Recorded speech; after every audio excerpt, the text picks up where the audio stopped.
नमस्कार, स्वागत है आपका न्यूज 18 का डिजिटल प्लेटफॉर्म देख रहे हैं आप। मैं हूं आपके साथ देव कृष्ण भौंडेले और हमारे साथ अमित सुरेश जैन जी जुड़ गए हैं, जो कि मार्केट विश्लेषक हैं और जाने माने सलाहकार हैं। क्योंकि गोल्ड के दाम जो है वो लगातार बढ़ते नजर आ रहे हैं। सिल्वर जो है वो ऑल टाइम हाई पे चल रहा है, उसके दाम लगातार बढ़ते जा रहे हैं। त्योहारों का सीजन चल रहा है, न्यू ईयर आने वाला है और तमाम अभी और भी त्योहार आएंगे, संक्रांति का त्योहार आएगा। तो लोगों में बहुत ज्यादा एक जिज्ञासा है कि क्या निवेश करने का ये सही समय है गोल्ड में, और निवेश करना है तो किस तरीके के गोल्ड में करना है। क्योंकि ऑनलाइन सारी चीजें हो गई, डिजिटल आप खरीद सकते हैं, फिजिकल आप खरीद सकते हैं। और क्योंकि हमारे साथ अमित जैन जी जुड़ गए हैं, अमित जी बहुत बहुत शुक्रिया। सबसे पहले तो आपका हमारे साथ जुड़ने के लिए बहुत बहुत स्वागत है आपका जी। मेरा थैंक आपसे यू सो पहला मच सर। सवाल अमित जी यही है कि आज जो हम देख रहे हैं गोल्ड का प्राइस 1,39,610 24 कैरेट का, और अगर मोटा मोटा देखें तो 320 325 के आसपास जो है वो कल के मुकाबले आज प्राइस बढ़ा है। वहीं चांदी अगर देखें तो 2,32,000 के आसपास चल रही है। तो आप क्या कुछ है जो निवेशक है, जैसे अगर शादियों का त्योहार चल रहा है और जो त्योहारों का सीजन आ रहा है, उस हिसाब से अगर देखेंगे तो आपको क्या लगता है कि अभी और ये बढ़ेगा, और अगर बढ़ेगा तो क्या आज निवेश करना ठीक है या फिर और रुकना है? वैभव जी देखिए क्या है ना, बाजार इतने आज से 20 दिन पहले भी करीब करीब 1,80,000 रुपए के आसपास चल रही थी चांदी। 1,80,000-90,000 रुपए के आसपास चल रही थी। ये जो बढ़त देखने को मिली है हमें 40 से 50 हजार रुपए की 2 से 3 हफ्तों में, ये यूजुअली हम लोग ऐसा मानते हैं कि जब बाजार अपनी टॉप के नजदीक होता है तो एक अनरियलिस्टिक मूवमेंट देता है, जिसे जिसे मैं अपनी टर्म्स में, मार्केट की टर्म्स में कहता हूँ मरता आदमी तड़पता। ये यहाँ से बहुत ज्यादा टूट जाए इसकी उम्मीद तो कम है, क्योंकि फंडामेंटल बड़े स्ट्रांग है। और जो पहले हमने 1980s में $50 के आने के बाद चांदी को $10 तक गिरते देखा था, 2011 का क्रैश देखा, 2013 में बाजार को गिरते हुए देखा, कोरोना काल में गिरते हुए देखा, उस समय फंडामेंटल्स वो नहीं थे जो आज हैं। तो ये फंडामेंटल बैक्ड रैली है। बाजार में करेक्शन नो डाउट ट्रिगर होते रहेंगे। अगर लॉन्ग टर्म के प्रोस्पेक्ट से हम बाजार को देखें तो बाजार अभी भी तेज है, आगे भी तेज रहेंगे, लेकिन बीच बीच में डिप आते रहेंगे। उन डिप को इस्तेमाल करना है बाइंग अपॉर्चुनिटी के लिए। अगर अपन यहाँ पर बात करें सिल्वर की, तो सिल्वर अभी हमारे एमसीएक्स में मार्च वायदा कारोबार 2026 का 2,32,33,000 रुपए के आसपास चल रहा है, और 2,35,000 रुपए का भाव अभी आधा घंटे ही पहले हाई लगाकर करीब करीब 2,000 रुपए के पॉइंट के आसपास लुढ़की है। तो और आज हमने गैप अप ओपनिंग देखने को देखी है 8,000 रुपए की लगभग की। तो मुझे लगता है यहाँ से करेक्शन ट्रिगर होने की उम्मीद है। नो डाउट ऊपर के स्तर अभी भी बाकी हैं, 2,41,000 और 2,58,000 रुपए तक बढ़ सकती है चांदी। और अगर बेस्ट पॉसिबल टेक्निकल सेटअप थोड़े अलाउ नहीं कर रहे हैं यहाँ से सिंगल स्ट्रेच में और बढ़ जाए बाजार, लेकिन हाँ थोड़ा होल्ड लेके हो सकता है बाजार 2,80,000 रुपए के स्तरों पर भी देखने को मिले। पॉइंट ये है कि एंट्री कहाँ पर करनी चाहिए। तो वैभव जी अगर 2,19,000 रुपए के आसपास या फिर 2,20,000 रुपए के आसपास मिले, तो वहां पर छोटी क्वांटिटी में एक ही जगह पर चांदी में इन्वेस्टमेंट नहीं करना है। 2,20,000 रुपए के आसपास एक अच्छी अपॉर्चुनिटी दे सकता है बाजार बाय करने के लिए, और दूसरा एंट्री पॉइंट होगा 2 लाख रुपए के आसपास। कंडीशन ये है कि 1,95,000 रुपए के नीचे ना जाए। अगर 1,95,000 के नीचे जाती है तो हो सकता है थोड़े शार्प करेक्शन देखने को मिले, लेकिन इसकी उम्मीद कम है। इंडस्ट्रियल डिमांड बहुत है। गोल्ड सिल्वर के रेशो को देखें तो वो भी अंडर वैल्यूड दिखा रहा है सिल्वर को अभी। और डिमांड ईटीएफ की तरफ से और रिटेलर की तरफ से, दोनों की तरफ से जबरदस्त देखने को मिल रही है। तो ओवरऑल बेच के काम नहीं करना है। बेच के अभी तक जिस जिसने काम किया है सब अभी पछता रहे हैं, खून के आंसू रो रहे हैं। तो कोशिश यही करिए कि सिल्वर को डिप में बाय करिए, और 1,95,000 रुपए के नीचे ना जाए उसकी होप्स लगा के बैठिए। 1,95,000 रुपए के बाद तेजी करने वालों को थोड़ी सी दुविधा हो सकती है।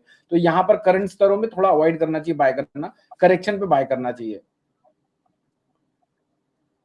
बिल्कुल। तो अमित जी एक एक सवाल ये भी दर्शकों के मन में बहुत ज्यादा रहता है कि जब हम बाय करने को, आपने जैसे बताया कि 1,95,000 के आसपास आप बाय कर सकते हैं, लेकिन ज्यादा, क्योंकि चांदी कहते हैं ना कि चांदी की उतनी बात कभी हुई नहीं। बात हमेशा ज्यादा भारतीय देश में जब भी बात हुई तो सोने की ज्यादा बात हुई, सोने को ज्यादा वैल्यू प्रोवाइड की गई, लेकिन चांदी धीरे से साइड से निकल कर आज जो है तगड़े रिटर्न्स दे रही है। अगर देखें तो 2 गुना 3 गुना तक रिटर्न्स चांदी ने दिया है पिछले कुछ अगर महीनों की हम बात करें, तो चांदी बहुत अच्छे रिटर्न देती नजर आ रही है।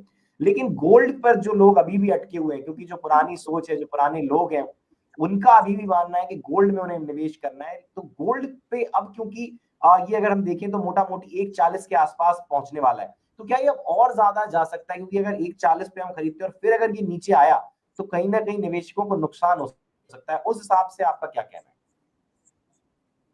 वैभव जी, पहले तो अपने दर्शकों को ये समझना चाहिए, इन्हें अपने आप से क्वेश्चन पूछना चाहिए कि हम शॉर्ट टर्म के लिए निवेश करना चाहते हैं या फिर लॉन्ग टर्म के लिए निवेश करना चाहते हैं। शॉर्ट टर्म में अगर निवेश करना चाहते हो तो उनके एंट्री पॉइंट और टारगेट पॉइंट्स अलग अलग होते हैं, और लॉन्ग टर्म के दृष्टिकोण से हमें, आपको पूरी दुनिया को ये पता है कि इंसान हो या मार्केट, स्पेशली गोल्ड, जाना ऊपर ही है।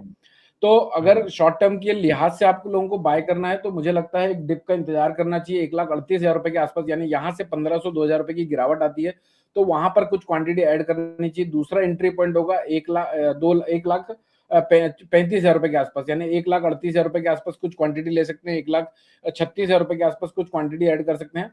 मोटा माटी इसका ट्रेंड रिवर्सल जो है, जो आज तेजी के बातें कर रहे हैं सारे एक्सपर्ट लोग और इनफैक्ट पूरी दुनिया बात कर रही है, और फंडामेंटल भी उसको बैक कर रहे हैं, सेंट्रल बैंक भी बाय कर रही है, ये सारे ट्रेंड ध्वस्त तो नजर होते हुए आ सकते हैं सिर्फ और सिर्फ 1,33,000 रुपए के नीचे। जब तक 1,33,000 रुपए का लेवल सस्टेन कर रहा है तब तक बाजार बहुत बड़ी गिरावट आ जाए इसकी संभावना नहीं देता है, लेकिन बीच में करेक्शन ट्रिगर होते रहेंगे तो उस करेक्शंस को बाय ऑन डिप की रणनीति के तौर से ही लेना, इस्तेमाल करना चाहिए, ताकि, और यहाँ पर पूरी क्वांटिटी ना लेके करेक्शन को एंजॉय करिए, करेक्शन में एड ऑन करते रहिए। और जो लोग एक जगह पे नहीं लेना चाहते और बाजार में फिजिकल नहीं लेना चाहते, उनके लिए बेस्ट ऑप्शन है ईटीएफ। ईटीएफ की तरफ से भी जबरदस्त डिमांड देखने को मिली है, और रिटेलर तो है ही है जो बाय कर रहे हैं लगातार गोल्ड सिल्वर को। अभी तो ऐसे भी सेंटिमेंट्स बन गए हैं कि ज्वेलर की दुकान में ना जाके लोग ईटीएफ में डायरेक्ट इन्वेस्टमेंट करना पसंद कर रहे हैं। बिल्कुल तो देखिए जिस तरीके से अमित जी समझा रहे थे, बहुत रूट लेवल पे उन्होंने समझाने की कोशिश की कि अगर आप शॉर्ट टर्म में निवेश कर रहे हैं तो आपका क्या एंट्री एग्जिट पॉइंट हो सकता है, और लॉन्ग टर्म के बारे में अगर आप सोच रहे हैं तो ऑब्वियसली ये अभी और ज्यादा आगे जाने वाला है। अमित जी, एक सवाल ये भी, क्योंकि जियो पॉलिटिक्स की चर्चा लगातार रहती है, चाहे ट्रम्प हो, टैरिफ हो, ये सारी चीजें जो होती हैं ये भी बहुत बड़ा रोल प्ले करती हैं। और अभी जिस तरीके से वॉर चल रही है, ट्रेड वॉर चल रही है, उसका कितना असर अभी और देखने को मिलेगा, क्योंकि उन्हीं का असर कहीं ना कहीं नजर आ रहा है, क्योंकि इतना ऊपर जाएगा ये अनुमान इतने जल्दी नहीं लगाया जा रहा था। ये तो था कि ठीक है, समय से बढ़ेगी, चांदी बढ़ेगी, सोना ही बढ़ेगा, लेकिन इस गति से बढ़ेगा, ये थोड़ा सा हैरान करने वाली बात है। और इसमें बहुत बड़ा रोल मुझे लगता है ये जो ट्रेड वॉर है, जियो पॉलिटिक्स है, ये जो वॉर चल रहे हैं, इनका बहुत बड़ा रोल। वैभव जी, हम लोग इस बाजार में अब ना 20 सालों से मैं इस बाजार को पार्टिसिपेट कर रहा हूँ, 20 साल से इस बाजार को देख रहा हूँ, तो काफी चीजें ना हम लोग डायलॉग के रूप में कंक्लूड कर चुके हैं। जैसा आपने कहा कि ये बाजार इतनी जल्दी बढ़ जाएगा, इसकी उम्मीद कम थी, तो उसके लिए मैं एक कोट कहता हूँ अपने सोशल मीडिया में, जो दिखता है वो होता नहीं है, और जो होने वाला होता है वो कभी दिखाया नहीं जाता। यहाँ से नो डाउट ट्रेड वॉर तो अभी से नहीं, 6-8 महीने से चल रही है ट्रेड वॉर और जियो पॉलिटिकल टेंशन। हमने हर 6 महीने 8 महीने में कहीं ना कहीं से कुछ ना कुछ देखा है 2020 के बाद से। अभी ये रैली 1,39,400 के आसपास का गोल्ड का भाव फरवरी वायदे का चल रहा है, और स्पॉट में आई गेस 1,41,000 रुपए का भाव चल रहा है। कुछ 1 घंटे पहले मैंने फिजिकल वायदे कारोबार, फिजिकल बाजार में भी बात करके पूछी थी जहां हाजिर कामकाज होता है।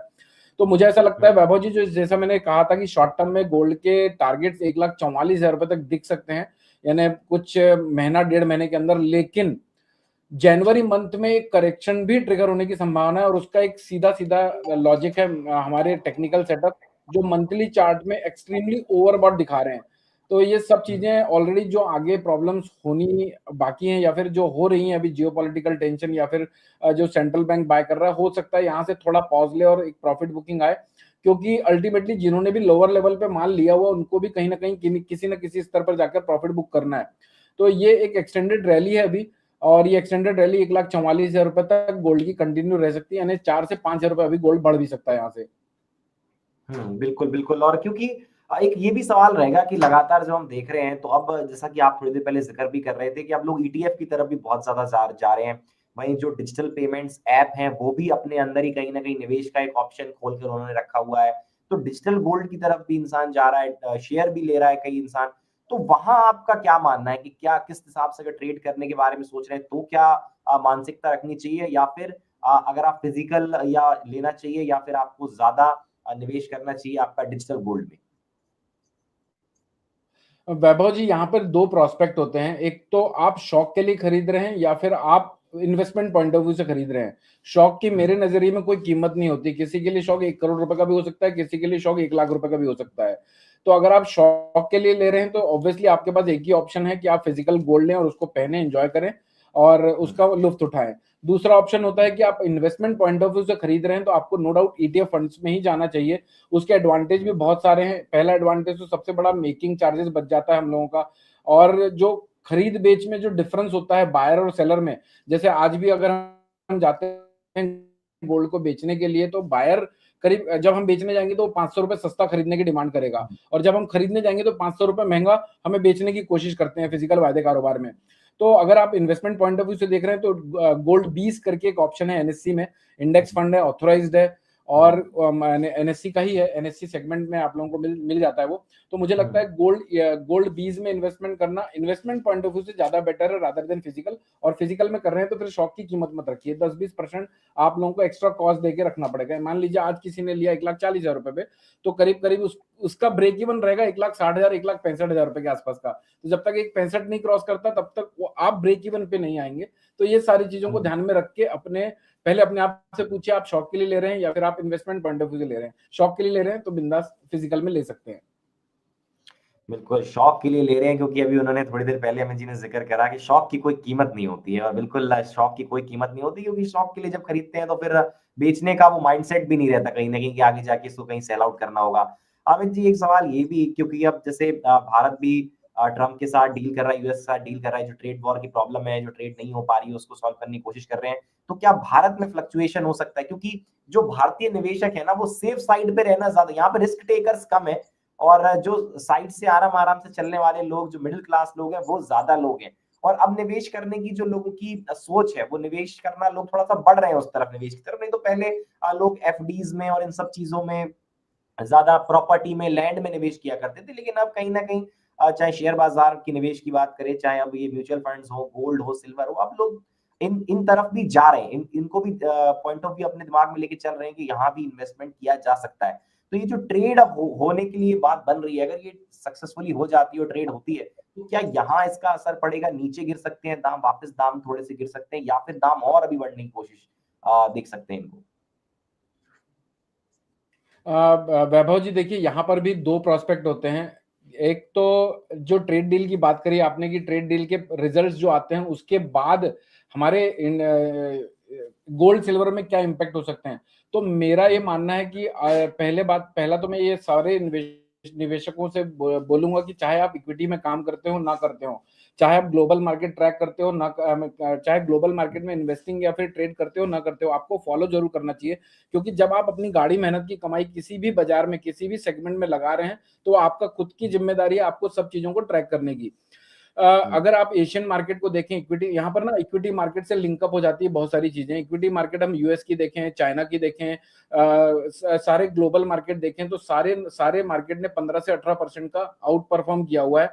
और सबसे बड़ी बात, दिसंबर 31 की वहां पर क्लोजिंग, ये फाइनेंशियल ईयर क्लोजिंग जैसे हमारे इंडिया में 31 मार्च की होती है, टॉपेस्ट लेवल पर वहां पर अभी भी यानी टॉपेस्ट लेवल पर वहां का इक्विटी मार्केट है, डिस्पाइट इतनी ट्रेड इशू होने के बाद भी। यानी यूएस मार्केट के इन्वेस्टर्स लोगों को अभी भी भरोसा है कि जो भी ट्रेड वॉर चल रहा है वो यूएस के फेवर में है। और इंडियन स्टॉक मार्केट ने अभी तक परफॉर्मेंस नहीं दी है कंपैरेटिवली एशियन मार्केट और ग्लोबल मार्केट से हम कंपेयर करें, तो अभी हमारे इक्विटी मार्केट में पोटेंशियल बहुत बाकी है। और इक्विटी मार्केट ऐसे स्तरों पे खड़ा हुआ है जहां से बाजार में बढ़ने की संभावना ज्यादा, गिरने की कम है। तो अगर इनकेस इक्विटी मार्केट बढ़ने लगते हैं तो उसकी वजह से, यानी वो क्यों बढ़ेंगे, वो इसलिए बढ़ेंगे क्योंकि ट्रेड वॉर के बाद जो रिजल्ट्स आएंगे वो हो सकता है हमारे इंडिया के लिए पॉजिटिव हो। अगर वो इंडिया के लिए पॉजिटिव होते हैं, ग्लोबल मार्केट के लिए पॉजिटिव होते हैं, तो सारे इक्विटी मार्केट अपवर्ड डायरेक्शन में एक बार के लिए कम से कम ट्रिगर पैदा करेंगे। और उस समय पे हो सकता है सेफ हेवन की डिमांड कम हो और हमारे गोल्ड सिल्वर में करेक्शन देखने को मिले। तो ये सारे चीजें इंटरलिंक होती हैं। मुझे ऐसा लगता है कि अभी मुझे, मेरा पर्सनल व्यू ऐसा है कि जब हम लोग टेक्निकल भी करते हैं, फंडामेंटल भी पढ़ते हैं, और सारे साइकोलॉजिकल फैक्टर्स के डॉट्स को कनेक्ट करने के बाद हम कंक्लूजन में आते हैं। तो मुझे ऐसा लगता है वैभव जी कि मेरा कंक्लूजन ये अभी तक का ये निकल के आया है कि जो भी ट्रेड डील आएगी वो हमारे हिंदुस्तान के लिए बड़ी पॉजिटिव आने की उम्मीद है। अगर पॉजिटिव आती है तो हो सकता है कि सेंट्रल बैंक या फिर छोटे निवेशक गोल्ड और सिल्वर में एक बार प्रॉफिट बुकिंग करें, जो फोमो के चक्कर में गोल्ड सिल्वर में निवेश करके बैठे हैं। बिल्कुल, बिल्कुल। और क्योंकि जैसा कि आप कह रहे हैं कि ट्रेड डील जो आएगी वो भारत के पक्ष में आ सकती है, और उससे कहीं न कहीं इन जो दाम हैं उनमें बढ़ोतरी देखने को मिलेगी, बिल्कुल।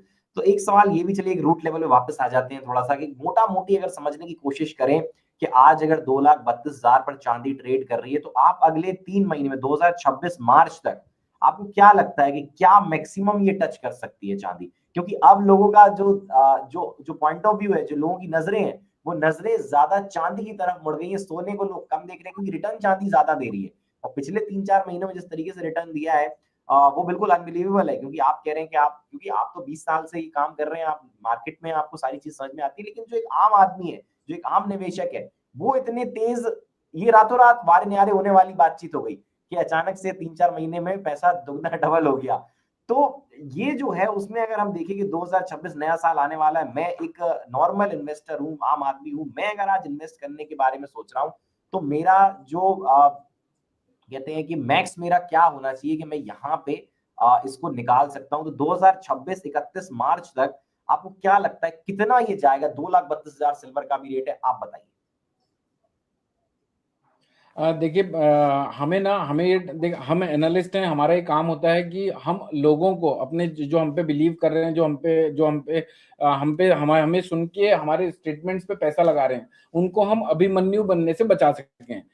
तो सबसे पहले बिल्कुल। तो हमको ये जानना पड़ेगा कि बाजार टूट कहाँ तक सकता है, हुँ, टूट कहाँ तक सकता है। तो 1,95,97,000 रुपए तक भी भाव देखने को मिल सकते हैं। तो अगर 1,95,000 रुपए के नीचे जाता है तो हमें सतर्क हो जाना है, ये पहला पॉइंट है। दूसरा पॉइंट, आज 1,95,000 यहाँ से बाजार 31 मार्च 2026 तक कहाँ तक बढ़ सकता है? तो 2,44,000, 2,58,000 और 2,75,000 रुपए बेस्ट पॉसिबल रेट्स लगते हैं। यानी कि अगर डॉलर टर्म्स में बात करूं तो मुझे $87-88 के आसपास एक बार एग्जॉस्ट होता हुआ नजर आएगा। और वहां से अगर सेल ऑफ आया तो हो सकता है वैभव जी, ये 2 लाख रुपए के आसपास आकर स्टेबल हो जाए और कुछ 6-8 महीने 1 साल तक नो रिटर्न भी दे।